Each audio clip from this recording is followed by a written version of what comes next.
impulse, that action potential spreads down the nerve to the terminal buttons. Those terminal buttons synapse with dendrites of another nerve. If you zoom in on this, here's your neurotransmitter molecules, and they're going to get released into the synapse, and they're going to bind to the postsynaptic neuron, to the ligand-gated channels, and pop them open and depolarize this guy. What do we do with these neurotransmitters?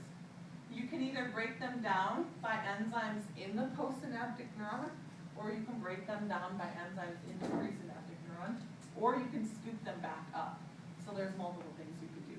The neurotransmitter, and this is important for you guys to understand, once that neurotransmitter gets released into the synapse, it binds to the ligand, releases, binds to the ligand, releases, and keeps going and depolarizing that cell, okay?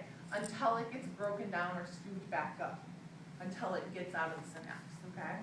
So those neurotransmitters, if they're in the synapse, they're gonna bind to those ligand receptors and excite the second nerve cell.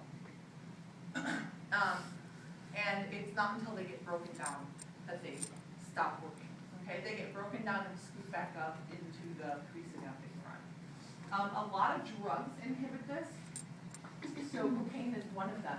Cocaine, when you have cocaine in your system, it actually inhibits the reabsorption of neurotransmitters, specifically epinephrine and dopamine. And so cocaine inhibits the reabsorption of those drugs. And so if norepinephrine and norepinephrine and dopamine are still in the synaptic cleft, they're going to keep exciting those postsynaptic neurons.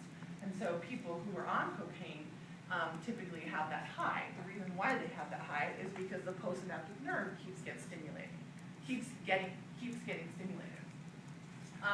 This works the same thing, and it's really interesting. When you get into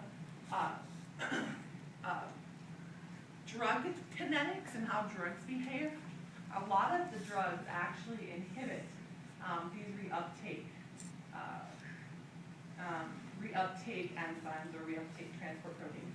Like if you're talking about antidepressants, the selective serotonin reuptake inhibitors, those guys are going to bind to the serotonin transport proteins and block them from transporting serotonin. So serotonin stays in the synaptic cleft. If you're depressed, you have low serotonin levels, and you take this inhibitor of the reuptake enzyme, and so it allows serotonin to stay in the synaptic cleft longer, and so that makes you feel not as depressed because the serotonin keeps binding to those postsynaptic neurons and triggering them. Sometimes you have